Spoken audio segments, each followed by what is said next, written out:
Is it working now, Nick? Yes.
It was the KG6NLW DMR repeater in Cloverdale, California.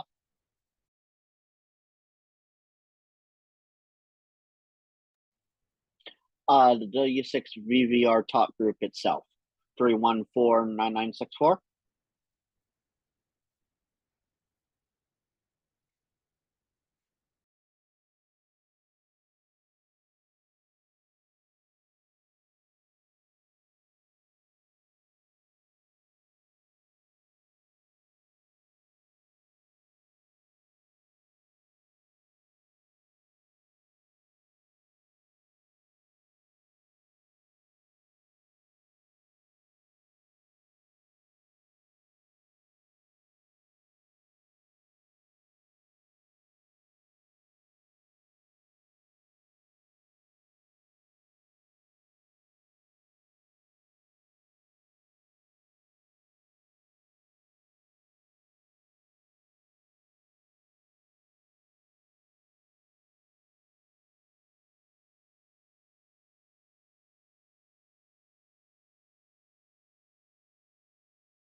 Yes, you're coming through on VVR analog.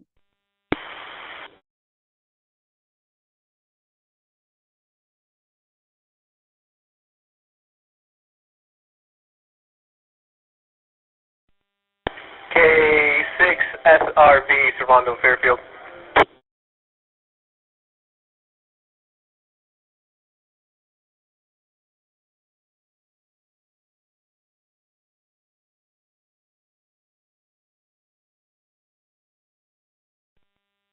Yeah, I got the HT in the kitchen. Yeah, checking in, seeing what's up. You guys sound really good.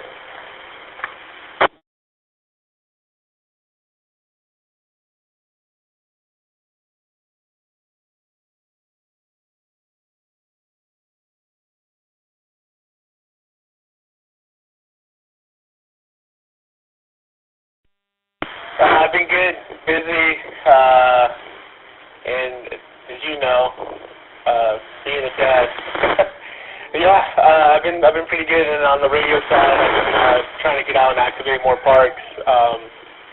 So yeah, I'm still playing with HF. It's been a lot of fun.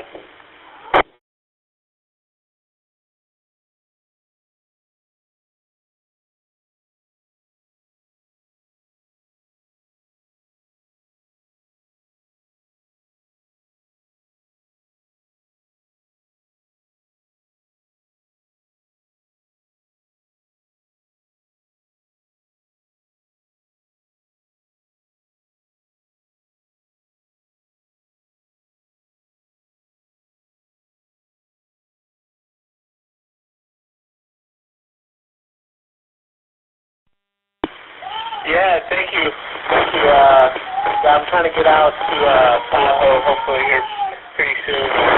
But yeah, it's been a lot of Jesus. It's been a lot of fun. Good to hear you guys on the radio. I'm hoping get done here and jump on the YouTubes or something as soon as this potato stops screaming. K6 SRV, Fairfield.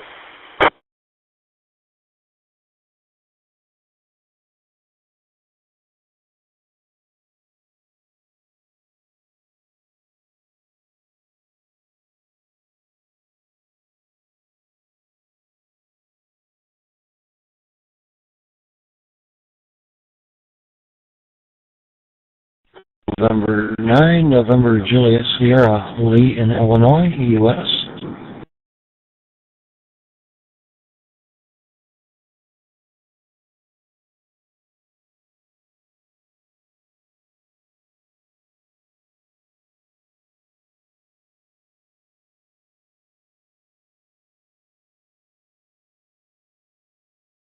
Oh, we can't complain. It's a balmy 33 degrees, of course, Fahrenheit. And a little bit of a wind chill, but not too bad for, considering we're in December. You never know what we're going to get. And that's exactly the way we, I guess, are used to it. Don't like the weather. Wait a few minutes, it'll change. Go ahead.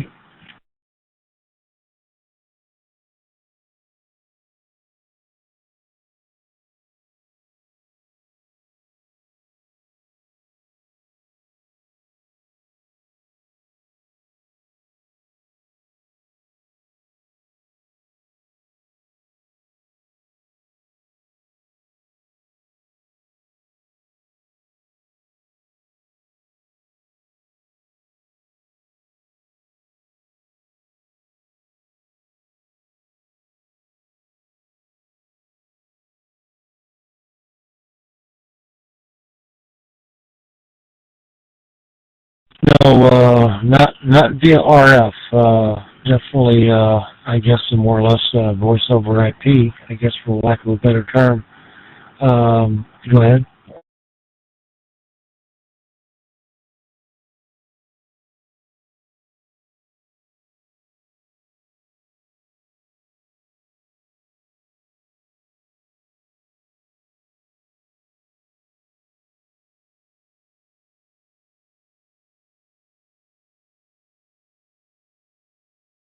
Well, that's pretty accurate. Just kind of stumbled across it and didn't know if this was a one night a week deal or what. You might want to tell me that, and then we can put it on our calendar. And we put all the nets that we usually make. We just put it to the calendar on the phone and set up for notifications. And if we're around, we usually try to make it.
Yeah. All right. We'll see if we can't put that. I think you said, well, it's 10:13 here. It's probably 8:13 in the Northwest. So, yes, it's starts about 10 o'clock our time. Go ahead.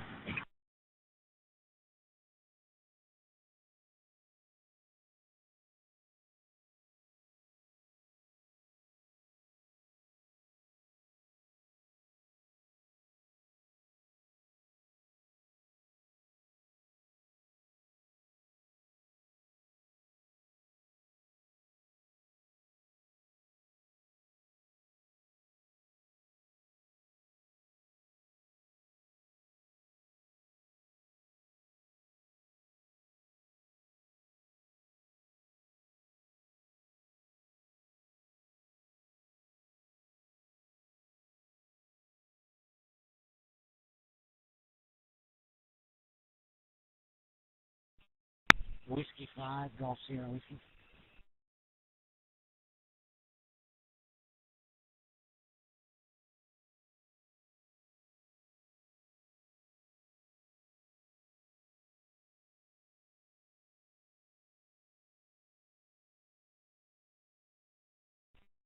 Hey, let me try that again. This is Greg, Whiskey 5, Golf Sierra Whiskey.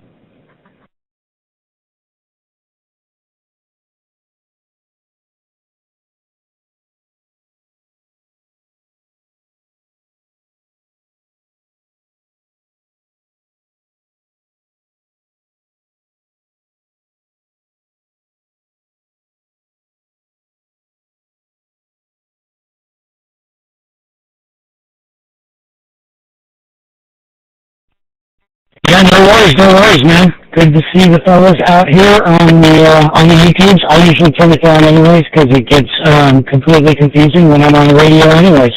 I'm coming in over Blue DV on like an ambi stick right now. I try to check in a different way every single time I come in, and I just good to see you guys again, man. How's everybody there?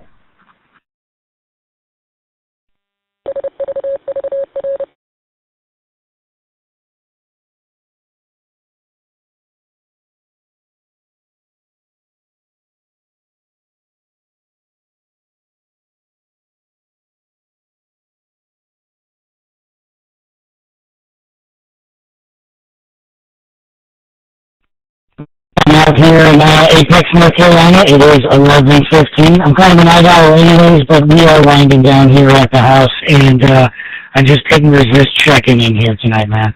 Always good to see the teenager crew. So I'm with that. I'm going to pass it back to Net Control and see if you guys can't get some more interesting people to check in.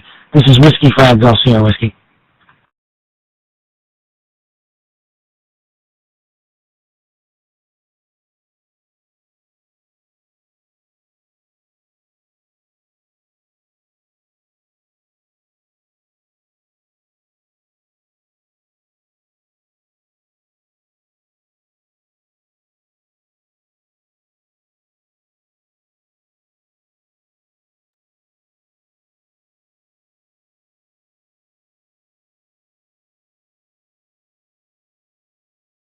Yeah, good evening, Nick. This is Dave, K6WBY here in St. Helena. Been making a lot of progress since the last time we talked on the shack, and that's here in my background tonight. I don't think I've been out there this week. I was traveling last week and haven't actually been out there or done any work this week, but the power is on. Everything is wired. The wiring is done. The network cabling is in for all my Ethernet stuff that I've been planning on doing, and so made a lot of progress over the last couple of weeks, and looking forward to getting some insulation in there here pretty quickly. It's all weather tight, which is great. I got that done before the weather changed, so I can go out there and work on it pretty much any time now, and trying to get things rounded out before early part of next year. So things are going well. I did get suckered into this Anytone radio when I was in Dallas at the HRO, and still trying to figure that out. Excuse me. That was the last thing I said the last time I was on the Anti-Net, is that I was trying to figure DMR out. So jumped in with both feet, and I'm wondering why at this point. So that's it for me here tonight. Nick, thanks again for doing the net, and talk to you in a bit.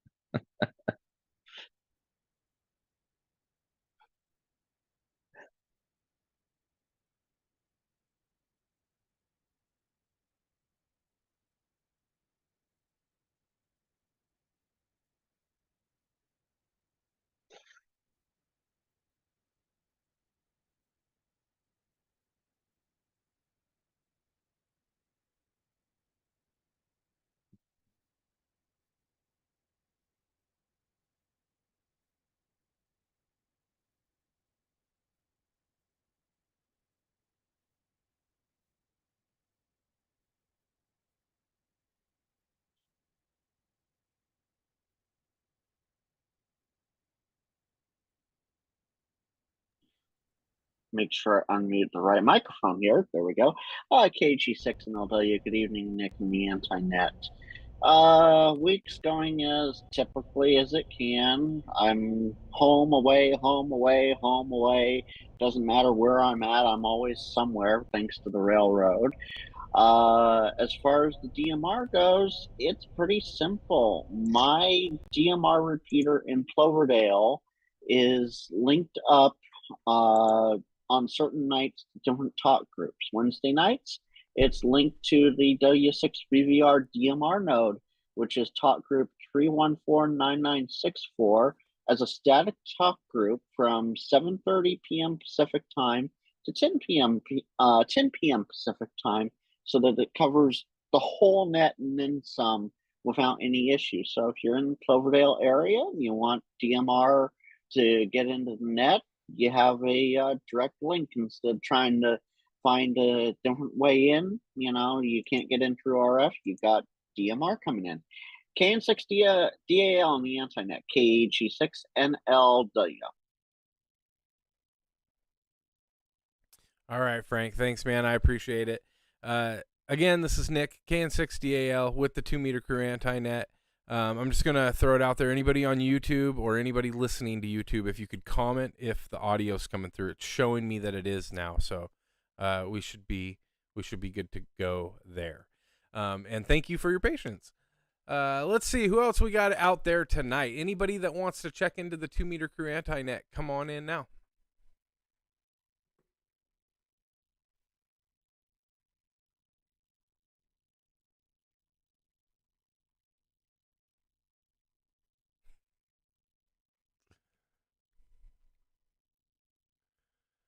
All right, nothing being heard. Let's see who else we got in the chat. We got Bert, N6EFR. How's things holding up, man? How you doing? Hey, it's N6EFR. Doing good. Hopefully the mic's not too hot or whatever's. Sound great. Trying to get this new mic on here, see how it works. But other than that, I'm doing fine. I had my first, cardiac rehab kind of thing. So I had to do exercises and treadmill and all these other weird things like 1 pound weights doing this. It's like, man, this is hard. But other than that, I'm doing good. I'm doing good. Haven't been on the radio too much. I should be. Like I heard you guys last night, and I was about to pop in, but then everybody's like, "Okay, I gotta go. And it's like, oh man. But yeah, that's about it. N6 EFR. Awesome, Bert. It's good to see you, man, and it's good to hear from you. And I'm glad that everything is going well. Anything new that you got going on as far as radio other than the mic? Are you gonna look at getting any new rigs, anything like that?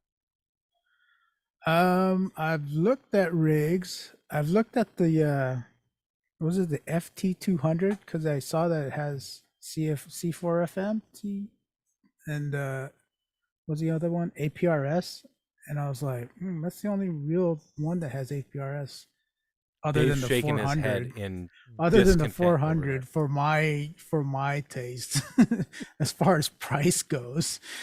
But other than that, I was like, do I really want it? And I was like, it's a decision thing to still try to make up. Yeah. You have something to say, Dave. You better just jump in and say it. Yeah. Yeah, I'm itching. Yaesu is my thing, and I've got several of them. I'm very frustrated with the new radios, the FT300, FTM 300, and the 200, because they still have not separated. They don't allow you to separate your channels into banks like they do on the 3D and the 5D. They're two HTs. They all do APRS, and it works great. The 400 is, I think, really the only one that's very usable for if you're trying to message through APRS. Functionally they'll communicate. Even the HTs will communicate on APRS very proficiently. The 200, the only drawback is you can't use both. It has two BFOs, but you can't use them both at the same time. There's a switch, and it's either one or the other. You can't monitor both, and you can't operate on both. The 300 allows you to use both, but you can only kind of scan in one direction. It's kind of a little bit goofy, and the 400, is a little bit dated, but I think it still offers the most bang for your buck. And when it's a little more expensive, but when you get into a mobile radio, if you're looking for all of those features, I think hands down it's still the best one. And I have a 400 and I have the 300 as well as a 3D and a 5D.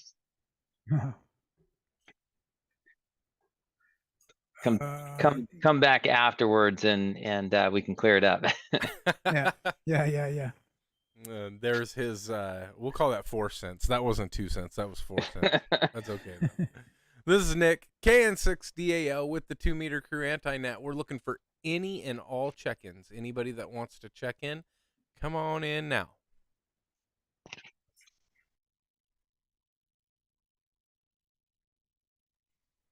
On the handhelds, just make sure you don't break the side connectors. Otherwise, you lose all audio.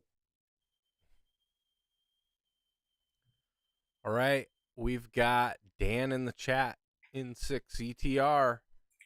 Got your audio all sorted out. I got my audio all sorted out. Like, look at this thing go, man. How's it going tonight?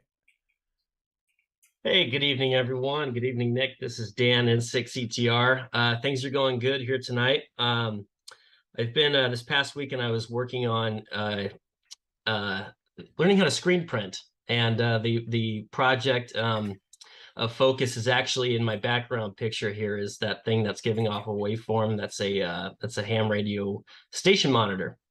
It's kind of like an oscilloscope. Anyway, I threw the face in the dishwasher a while back and destroyed it. Half the paint came off. So I've been practicing, and I started with the lens where the waveform shows up. There's a grid on it, and so I've been practicing screen printing here. Yeah, that's not going to come out. Okay, so I will turn off my background. So this is what it looks like now. It's the resolution I'm still working on, but it's more brilliant, and there aren't any chips on it. And Nick, could you drop it for a sec? This is Dan N6CTR continuing. Here's the face. I've painted it. I tried to do a paint match. It's not great, but it's a start. And what we're doing is I redesigned the face on AutoCAD, and I printed it onto transparency paper like what they used on overhead projectors in school. And what you do is there's a special mesh kit that you buy that has an emulsion skin on it, and the emulsion skin is water soluble unless you expose it to sunlight. Then it hardens, and the areas that weren't exposed by sunlight dissolve in water. So what you're left with is a negative that allows paint to seep through the mesh, and that's how I recreated the grid that I showed. And so that's the idea, is we're going to completely recreate the face using that method. As soon as it's actually raining here in California, so I have to wait. Anyway, this is N6CTR. Back to you guys. That is flat out incredible. I don't know where you got all the skill set combined to do that, but that's cool, man. That's really cool to see. I'm curious on the paint match.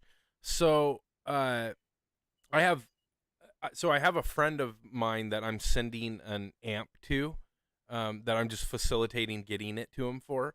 And then I have one, and they're identical, right? Mine's an SB201 and his is an SB200. And his paint appears, I don't know which one's factory or if there's a couple different variations of the paint on these, but you might know. Mine is a very smooth textured, like green, very similar to what you showed. His is the same kind of color, but it's almost like a textured, almost like a wrinkled texture. Is one of those original versus aftermarket, or were they two different styles that they came out with?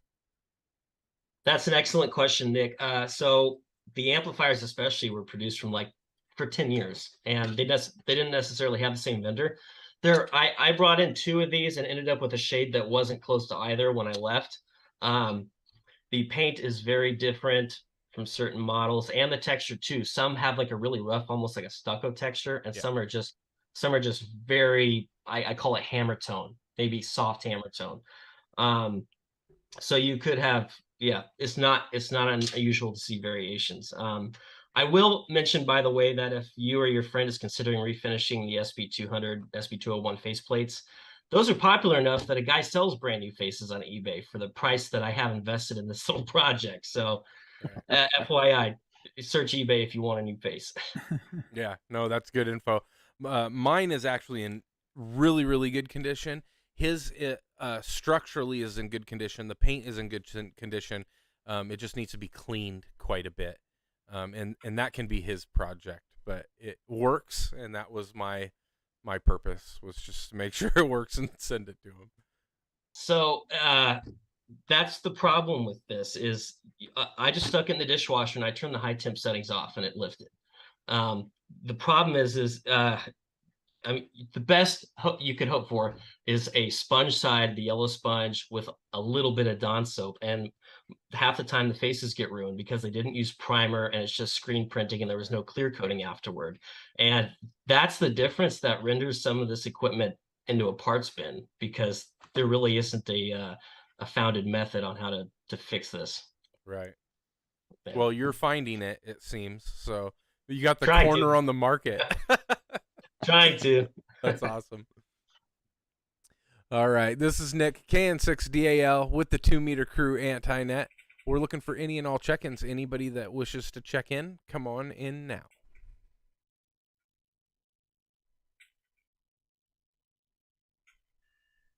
I didn't hear the last little bit of that go across RF, Nick. How little bit? Like the last 20 seconds. You asking for check-ins, basically. Okay. All right, we're going to see if there's any other check-ins. Anybody that wishes to check in to the 2 Meter Crew Anti-Net, come on in now.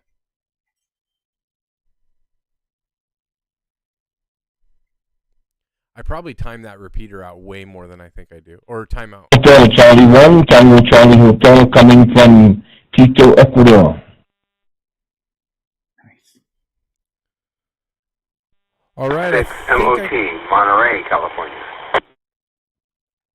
All right, I got 2 stations in there. The station from Monterey, if you can hang tight just 1 second, I'll come right back to you. I had a station right before you, which I believe the call sign was DC1DCH from Ecuador. If you could correct me on your call if that was incorrect.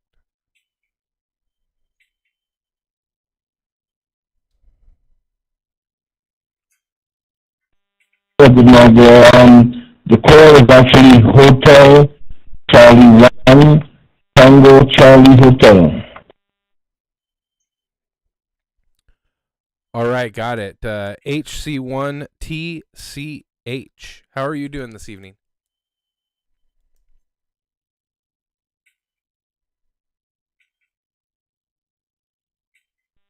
Doing very well. This is the first time that I'm actually hearing this network, so been listening in.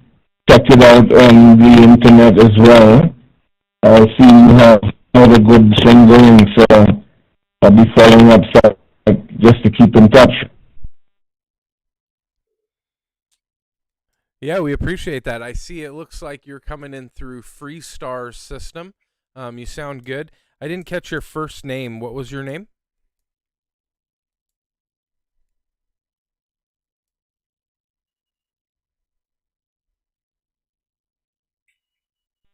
The first name here is Jose. Jose.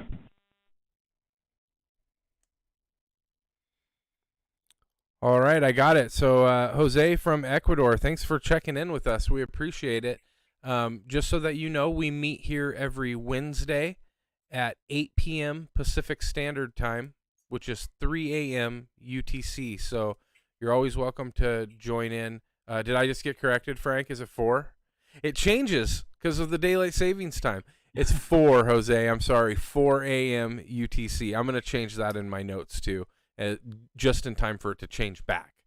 But we appreciate you checking in with us tonight, and you're always welcome to come in and say hi.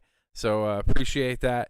And there was another station right after you. I didn't catch the call, but you did say you were from Monterey. So the station from Monterey, come on in. Good evening. My name is Al. November 6th, Mike Oscar Tango. And I usually am on this repeater in the mornings talking to some friends, and it was still on when I turned it on here this evening, and I heard you guys talking, and I thought I'd say hello and check in.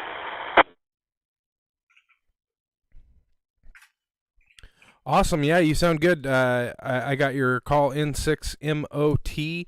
And so you're in Monterey, and it looks like you're coming in through the W6VVR repeater. I wasn't aware that that you could reach VVR from Monterey, but I could be wrong. You sound really good. You sound pretty much full quieting to me coming into the repeater. Back to you. A lot of people don't. They're surprised when they hear me. I'm also, I get into Mount Vaca through the ICW repeater in Vacaville. And I just happen to make the path. I don't know why, can't explain it. It makes it. I've made some good friends up there on the radio, and it's good to talk to. Anyway, like I said, I just wanted to say hello. My name is Al. Yeah, thanks for checking in with us, Al. Just a reminder, we meet every Wednesday night at 8 p.m. Pacific Standard Time. And I have been corrected. That is 4 a.m. UTC. So if you're going by international time, there you have it. But I appreciate you checking in with us, Al. How's everything going down in Monterey? You know, in Monterey was the first place that I got certified scuba diving, and I love that place. What's it like over there today? Is the weather good? Today was absolutely beautiful, sunshiny day. The past couple of days have been full of rain and cloudy clouds and dark clouds and stuff like that. But today was beautiful. I work at the former Fort Ord Veteran Cemetery now, California Veteran Cemetery. And we had a great day out there, a nice sunshiny day. So, and right now it is 46 degrees here in Monterey, and clear skies.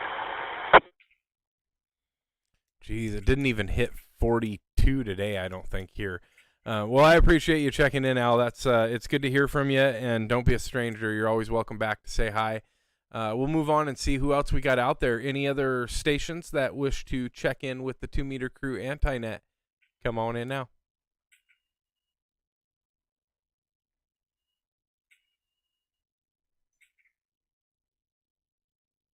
Did you hear me that time, Frank? Yes.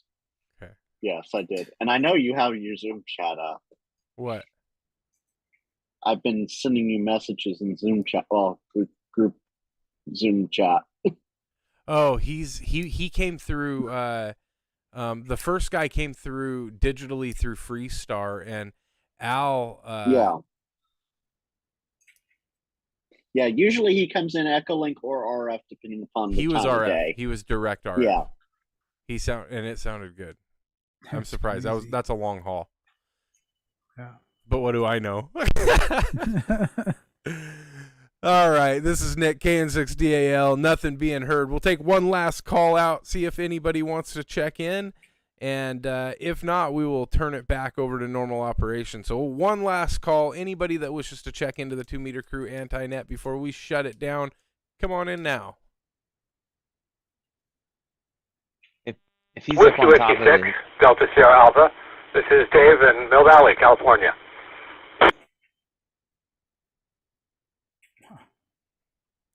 All right, WW6DSA. Dave, I didn't catch where at in California you were, but I heard California. So if you could correct me when you come back. How's it going tonight? It's going great. Just kind of hanging out. Heard you guys on the radio here. So I'd say hello. It's nice here in Mill Valley tonight.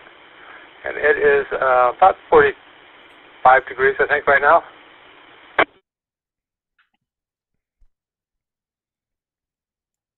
I definitely don't miss the winters up here. I loved that it was like always mild and comfortable down in California. But the weather was the only thing I liked down there, so I'll trade that for nothing. But that's awesome. So any plans for the next week in ham radio, Dave? No, I don't think so. I think I'm just kind of looking at the general's exam and thinking about that. So, yeah, maybe in a week or two.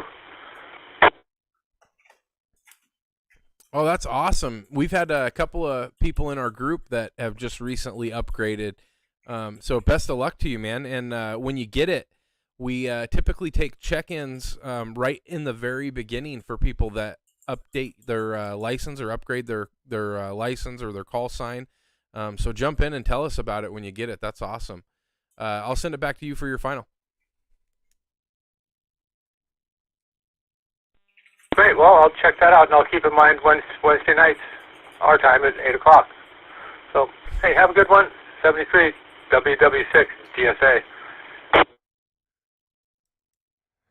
All right. Thanks a lot, Dave. This is Nick, KN6DAL with the 2 Meter Crew Anti-Net. We are looking for any last calls for check-ins.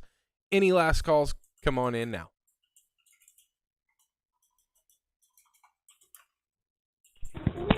KN6 ETB, long time no call, and it's good to hear some voices that are still out on the radio. KN6 ETB, can I get your name and location, please?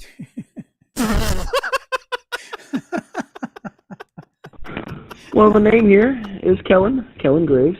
We live in a small town of 250 people in the small town of Elmira, California. We are on Echolink right now. We are in the house playing baby daddy babysitting and playing Jenga, showing kids, their dad still knows how to kick some butt. And then we played some game they learned at school called Concentration, and let's just say Dad's a winner at that game too. And teaching kids how to be winners these days. It's good times around here.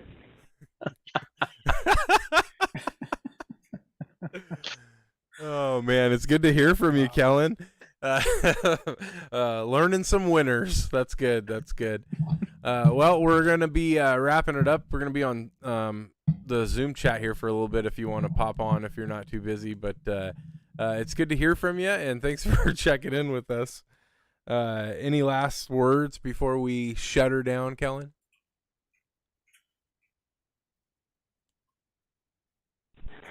Last words. Let's see here. No, the only thing that would come to my mind would be some Ron Burgundy quotes. You know, stay classy.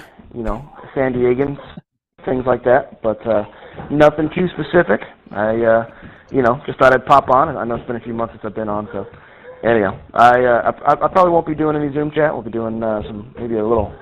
We just finished up Frosty Snowman here a little bit ago. Maybe doing another Snowman movie or something. But I will say 73 to you all. It's good to see some friendly faces. And you guys enjoy the airs. KN6 ETB will be clear on your final. All right. KN6 ETB from KN6 DAL 73, buddy. Last calls. Any last check-ins before we close down the repeaters? Any last check-ins? Come on in now.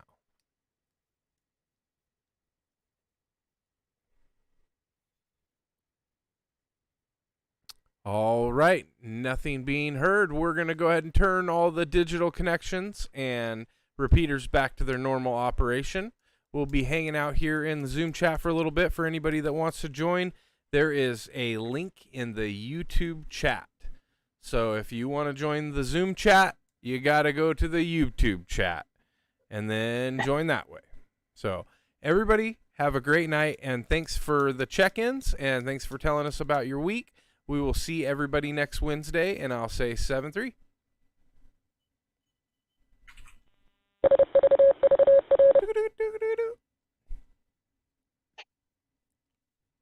You guys can talk all at one time if you want. Kellen and Savrondo on the same night. What are the odds of that? Yeah. That was super funny. Kellen even Greg on there. And Greg. Yeah. Dave, it must be a cold day in Montana. Cold day in Montana. The band's back together. Well, no. Dave, there's a town in Montana that references, because we're on YouTube, I can't say the word without Nick getting in trouble. But there's a town in Montana, so it's cold day in Montana. There's nothing that you can say that Greg hasn't already done. That's true. We're off the handle, Dave. Swear away. Yeah, you can swear. You can swear on YouTube. I see it all the time. Yeah. Rondo has a new radio. That's why he was excited to check in. What did he get? He Who got a new radio? Servando. What was it? He didn't tell everybody, but he got the IC52, the ID52, Oh, the yeah, ICOM yeah. Okay. ID52. Yeah. So he's been. I got this Anytone, and then the next day he got that ICOM, and I'm just like, he's telling me all these great things that it does, and now it was the radio that I almost bought when I first got my technician license, and I probably would have, but I was watching a bunch of reviews and videos on the ID 5100, the mobile radio, and comparing it with the Yaesu FTM 400. And I decided to go with the Yaesu for mobile, and so I went with the Yaesu for the HT as well, because I thought there would be a little more crossover between the two of them, and they do work very much the same in a lot of ways. There's the menus are laid out similar, so you can navigate more quickly through them. But that new radio he got is pretty cool. I'm kicking myself for buying this thing and not the 52 when I was at the HRO, because they had that one on the shelf too. Like, yeah, but the 52 only does D-Star, right? You're right. I mean, well, it's a analog FM D-Star, but I've been really impressed with watching some of the things that he's doing with it, and how quickly it finds repeaters on its own and can collect the information. There's no D-Star. And the thing that was the biggest disappointment for me with Yaesu is there's no fusion repeaters anywhere around us. There was one on up where 3.3 is, Mount Diablo. There was one when I first got my radio, but for whatever reason, the guy that had that he was having problems with it, and he ended up taking it down and putting something else up in its place. But other than that, there's no fusion repeaters around here, so I can't use that digital feature over RF. But there's a ton of DMR repeaters, and I mean, there's 2 within 3 miles of my house. And then more in the valley. So which I don't even have programmed at this point, because I can't stand listening to that Moto Turbo sound, on another radio where all you hear is that horrible noise. So yeah, Bert, the 200, I think it's still a great radio. I've been very happy with the Yaesu radios, but it's more limited than I think Yaesu leads on to, and lets you believe in the marketing. And if you want, what I really want them to do, and I've emailed them a couple of times, so if the rest of you could like jump on the bandwagon and email them too, I want them to make an FTM 400 that has the banks that the HTs have, because that would be, I think the ideal radio. It's everything else about it is great, but the way that their memory channels work on the 400 is really lame, and it's only slightly improved on the 300, and not any different on the 200. They're unless you just have a few repeaters that you program in, and you don't really travel outside of that area, it would be fine. But for me, when I'm traveling to a bunch of different areas, I like to carve them up in banks, so that I can only need to listen to the repeaters for that area. Like when I go to Dallas, I've driven to Dallas before, and like I'm pulling the not SIM card, but the SD card out, and putting one that I already programmed for, when I drove there, I programmed that little micro SD card for each state that I drove through. And as I go through the state, I'd pull the card out, flash the radio, then I'd have the repeaters to that state. Then I get to the next state, pull back. Such a pain. In my FT3D, I just had changed the bank. Okay, I'm in Arizona now, or I'm in Hawaii now, and now I'm in Dallas, and and it's just switching between the banks is just so much better. It's so easy to do in their programming software, to design what you want your bank to be, and which repeaters you want, and to download it from other sources to just dump it right into your radio. But they still have not. The 400 has everything, and the other 2 radios, the 300 and the 200, are just kind of limited. I know it's a couple, hundred. It's like a $200 difference maybe, but to me, in having the 300, I almost wish that I would have put a 400 in my other vehicle instead of the 300. I was hoping for better management of the banks, but the screen is like really small, and it's not as accessible from the front panel screen of the radio as the 400 is. It just seems like you can do more with that radio. And I'm a big fan. If you could fix that one thing and give me banks on the 400, I'd be a super fan. Yeah. Didn't those When I was 400s looking- have when I some first- problems blowing their finals for a while there? Yeah. Yeah, in the early version, and I can't remember which one it was, they had some problems with that, but that's long since been corrected. on the later version. So if you're buying a used one, you definitely want to be careful about, and most of them have been, I think, replaced. But the newer version, or if you buy a new one off the shelf, I mean, I haven't heard any complaints, and mine's just been super solid. I've been really happy with it. Yeah, when I first got my technician license, I was like trying to get the 400 because it was reachable at that point. It was like in 2020, and one of the, what's it called, the testing people at Benicia, he told me to go with the FT, what's it called? What is this? What is this? I forget what this is now. 9200? What is this one? 8900. 8900, yeah. He told me to go with that over the 400. I was like, okay, I'll do that. Hey, if you end up replacing that radio that you have right there, Greg wants to buy one really bad. Yeah. So he'll pay big bucks. he'll give you more than what you paid for that radio. Yeah, he will. Is this a swap it now, Nick? Yeah. No, I'm just saying he threw it out there that he wants one, and every opportunity I have to help that man, I'm gonna do. So there you go. If you're still watching, Greg, you saw it. Bert's got one. Hunt him down. It works. The power is on. Just trade him straight across. I'll trade you a 400 for the 8900.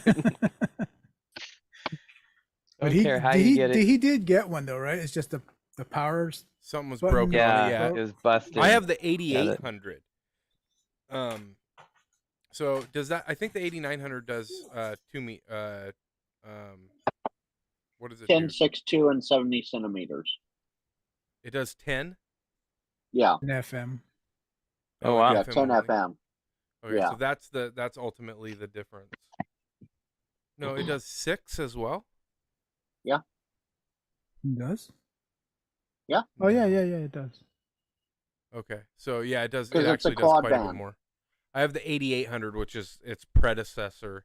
It doesn't have near as much band functionality, but it's a pretty solid radio, and I've had it in my truck ever since I got my license. Yeah. I have the 8900R. Oh, I think that's the only one they had. But I have the 8900R. Yeah, 10 FM, 6 to 440 crossband repeat. That's what I use for around town. Is I have it set on the dedicated antenna on the roof as a crossband repeat, so I can get back into, say, VVR from downtown or 533 if I could ever hit it. Yeah. So yeah, nice little radio. Yeah. I mean, the other one I was looking at was like the to put into the car was the was it the George Foreman, the forget what radio that is, but just to have something in the car other than just the HT running through the mag antenna on top. Do you mean the 2900 or 2980? Yeah. Yeah, I've got two 2900 radios. They're 2 meter only, but they're nice. Yeah. I mean, the only real other 440 around here is just the one that does the what's that called? It's like is it WinLink? Oh yeah. Yeah. It's the one that's over by you, right, Dave? Yeah, it's on Sugarloaf. 441,675, I think. Yeah. I think that was Carla? No, it's not Carla. There's a Carla repeater around here too somewhere, but it's the wind system. Yeah. The wind system repeater. I think I found them first because I was like always up late at night, and I found that The Insomniac net. Insomniac net, yeah. Yeah. They moved it to like, 10 o'clock, by the way, so it's not as late as it used to be. I was wondering why it was on. I was like, heard it at like 10:30. I was like, this is early. Yeah. Yeah, I've listened to that quite a lot. And I can hit that repeater easy from the house. Yeah. Oh, Dan, Yes, sir. on that screen printing thing. Yeah. What kind of ink did you get for it, or is it just regular paint? I'm using acrylic. It comes in like toothpaste tubes at Michael's craft store. Mhm. Um, They do make a UV flashlight that you stuck it- can buy off of Amazon for a couple of bucks. I didn't. I stuck it out in the sun. Yeah, you can do that, but if you Yeah. want to like move your project along, my son does a lot of that for some of his 3D printing projects, and he puts that stuff on that goo on there and then cures it with the UV flashlight in a few seconds. Yeah.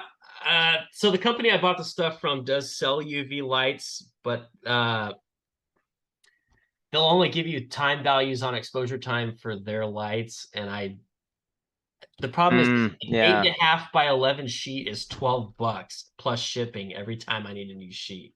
Yeah. Oh, So, yeah.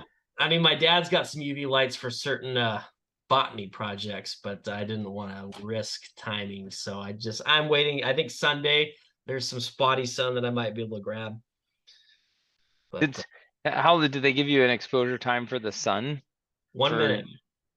1 minute direct sunlight. Yeah, versus 40 minutes under a lamp. Wow. Oh, you had all day today, right? I work a 45-minute commute away, and I'm off. The sun's down when I'm off, so it's weekend by weekend, baby. Yeah. So when we were getting married, we did our wedding invitations, all that stuff. We did like screen printing and stuff. Oh, nice. So originally I got all these UV lights from like Spencer's or whatever it is. Yeah. So I grabbed like 4, made a rig with some of the dining chairs and this and that or whatever, glass to flatten it out. But the film part was like the hardest part to get the positive from. But okay, so you're familiar with that yeah. method then, exposing it to get the try to get all the times right and stuff like that. But then I ended up getting there's this big light that's like 1200 watts or whatever it is. It's like almost an outside light kind of thing, but it still has UV in it, like enough UV light in there to like do it for like 12 minutes or something like that to expose it. I forget what my time was for it, but something like that. Really? Yeah. Okay. It's almost like a grow light plant or light, but it's like a bulb that's like this big, and then it goes to like a housing or some kind of power thing that goes up to like 12,000 volts, 1200 volts, I think it was, something like that. I forget what it was. It's Dan, you know what you need when you go into this as a commercial side job is if you look into some of the high-end LED lights that they have for fish tanks, for like a saltwater aquarium, you can probably hit the right spectrum that you're looking for with some very, very high lumens that would allow you to expose your screen print in short time. If I were to commercialize it, I would definitely buy lamps because yeah. I mean, you got to get a wash stand and all this and that to get rid of all the masking and stuff like that. And I don't plan on doing my whole fleet of Heathkit gear. I just want I was like using the shower. I was using the shower to wash all that stuff off, and I was like, yeah. What are the Greg odds? What are the odds that this is from Florida? What are the odds that he sent that back to that guy and now the guy's reselling this? Well, you said the power button was caved in, right? I've heard mixed reviews about these. About the so this is the TYT knockoff. It's basically like a replica of the 8900. It's the TH 9800. So it's a quad band. It's got 2950, 2-meter 440. Does the 8900 have a removable face? Yes. Yes. Same. almost identical radio. All the function keys are the same. Everything's the same. I've heard mixed reviews. I've heard some people say they were great, and some people didn't like them. Is it smaller though as well? No, I think it's about the same size. But here's the deal: this is a quad band 50-watt radio. It's 50 watts, right? Yeah. For $200. Yeah. I mean, that's a pretty good deal, I think. That is a pretty good deal. Anybody watching on YouTube is like, what are they looking at? Because I don't have it on YouTube right now. It's it's kind of like this Anytone. I mean, this thing was, it's a great little radio. It's a pretty good deal, but when it sits on the shelf and I never use it because Servando talked me into buying a ID52. Did you buy an ID52? Did I? Not yet. No, but he's tomorrow. But yeah, peer pressure is Nick, next week he'll have it. Peer I pressure know. is gonna make you have it, huh? I'm gonna crumble. I can feel it already. They have an app for your iPhone that connects with Bluetooth and you can control your radio. Like, come on, Anytone. Like That's just doing too much. So let me get this straight. They have an app that you can use so that you can use your phone in one hand to control the radio that you already have in your other hand. Yeah. Yes, exactly. It allows you to do more things. It allows you to do more things with changing settings and programming the radio than is easily done through the front panel. And I mean, I think that's just it's where the hobby needs to go. Like everything else in the world does that. Why am I suffering through the most ridiculous software trying to figure out this radio that was affordable? It's not necessarily break the bank comparatively, but there's a big difference between this and one of my Yaesus or that ID52. I was thinking I'm ready to do like a giveaway with this thing. Let's figure out how to drum up some whatever and I'll send it to somebody. Oh, it's cool though. I mean, it is a good radio. I mean, if you're gonna throw it away, just send it down here or up here. I'll take care of it for you. It is. I really do want to get in my pocket over here. The DMR in our area figured out because there's a whole network of repeaters and things that I'm not accessing that are right around my neighborhood. Like Servando talking on his ID52 from his couch. I mean, I could be doing that with this radio from here and not having to go out on the front porch or something like that, trying to hit a distant repeater with a rubber duck. So it is cool, and I'm figuring out my way around it, but it is not as intuitive as some of the other models that are out there for sure. Yeah. So like with anything, everything takes some effort of setup, right? But here's the benefit in that radio. Right now I have that radio sitting in my truck, and I can go grab that radio, turn it on, switch to any top group that I have pre-programmed in there, and just key into it. Done. I'm in and I'm out. Yeah. And it for me, like, I haven't even been in the last time I went in to do anything was just to add VVR in there before I went down to field day so that I had it programmed in there. That was it. Right. Like, so unless I have the need, and I guess like so for me, if I'm driving somewhere, I don't really feel the need to have a bunch of repeaters pre-programmed into my radio, because I'll just listen and then look it up as I'm driving, like where, go to repeater book or wherever and look up what the PL tone is, and then just punch the PL tone in and I'm in. Right. Which is super easy on the 88 and the 8900. It's like 2 buttons. You press it, punch your PL, and you're done. You're on frequency. You're talking. Which 2 buttons Assuming are you have those? cell service.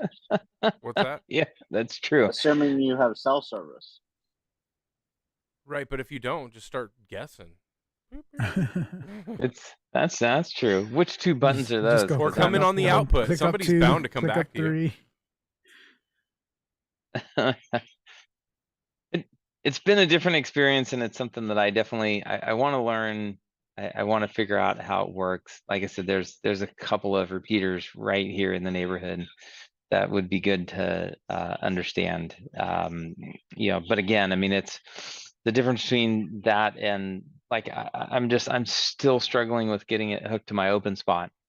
Whereas, my my FT 3D and 5D was like a 35-second thing, and I was up and running on my open spot with those. So just a little Dave, going back easier to something process. you said.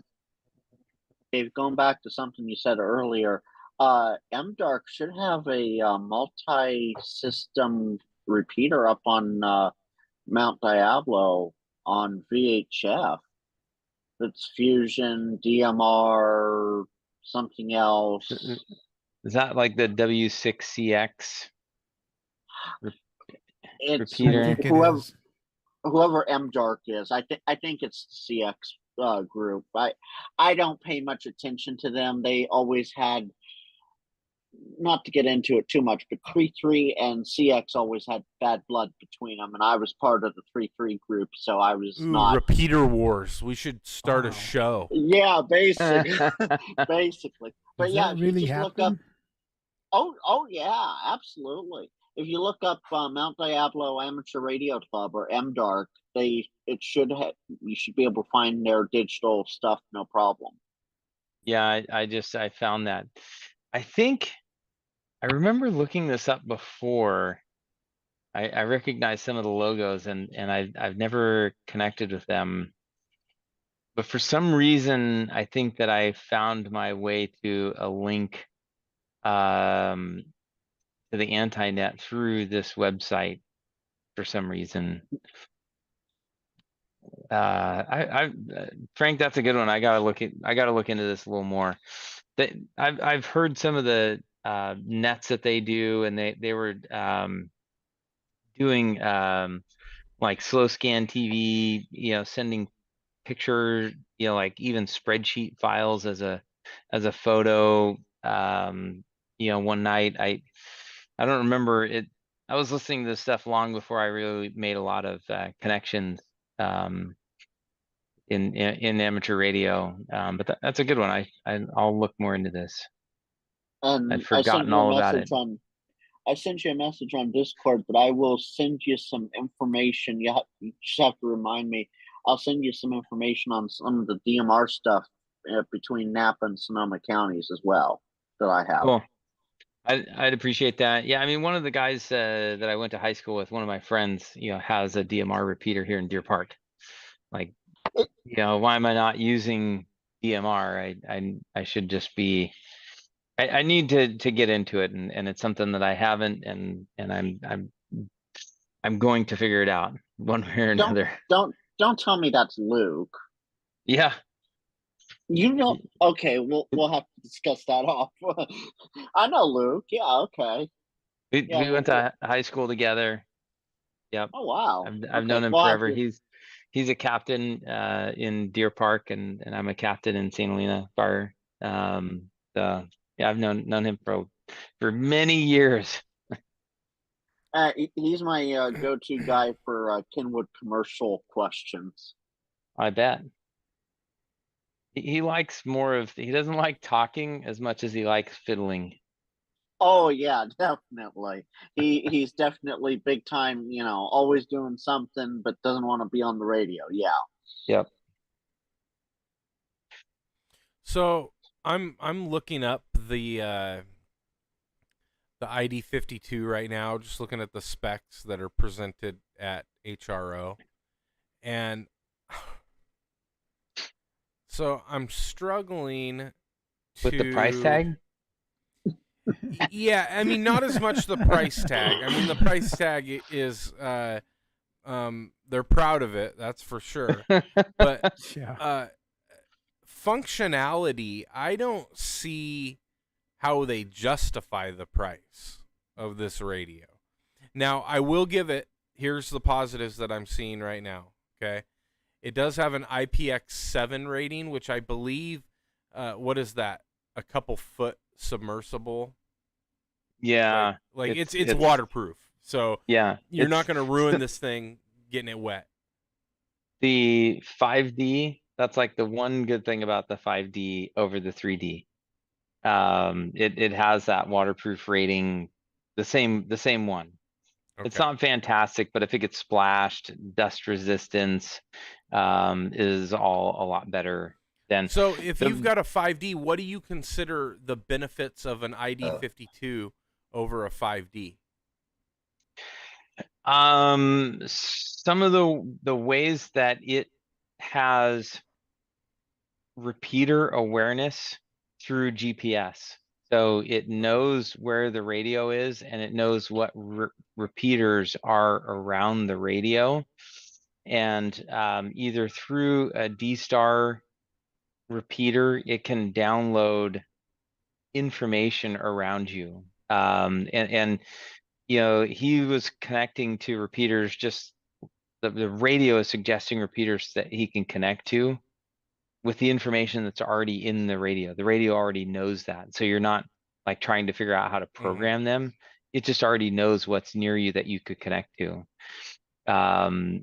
which is really, you know, pretty cool. That you can use the digital features and message through the radio. If you had a D-Star repeater in your area, you could send, you know, SMS messages basically through the app in your phone. So similar to what I'm doing with APRS, but in a much more convenient and familiar format.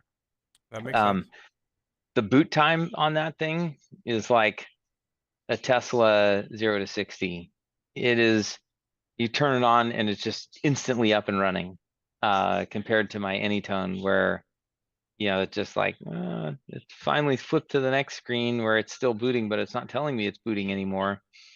And there's some pretty cool stuff about it comparatively to the other radios that are out there. You know, I would say that the FT5D is probably the closest other radio to it.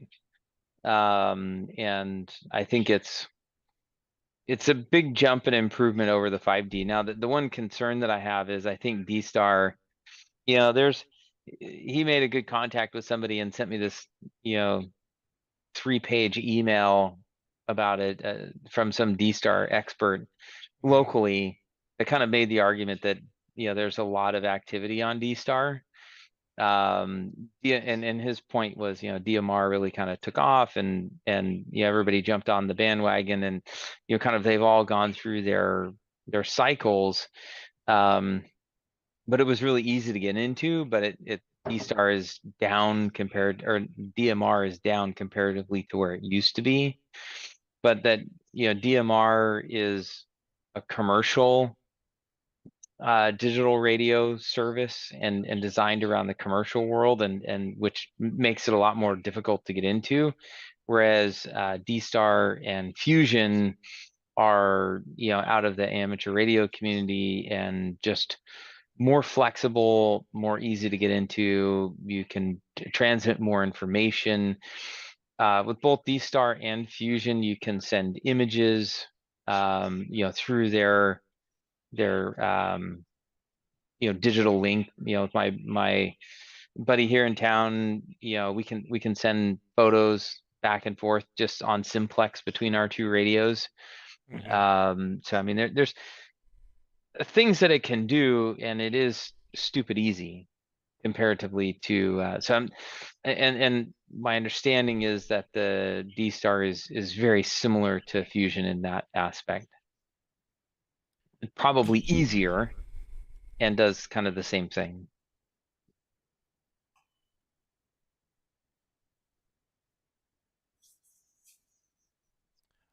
It seems to me the FT5D is much more wide banded on receive. Let me check out. I gotta take off, guys. Yeah. I'll see you next Good week. to see you. Good to luck see with you, the Dan. screen See you, printing. Dan. Good to see you guys. Yeah. Yeah, it's getting pretty late. We should probably call it, guys. Yeah, it is very wideband for things that I don't use. it's kind of, yeah, I don't really scan outside of the amateur bands, Right. you know, other than the GMRS, you know, which is valuable to me.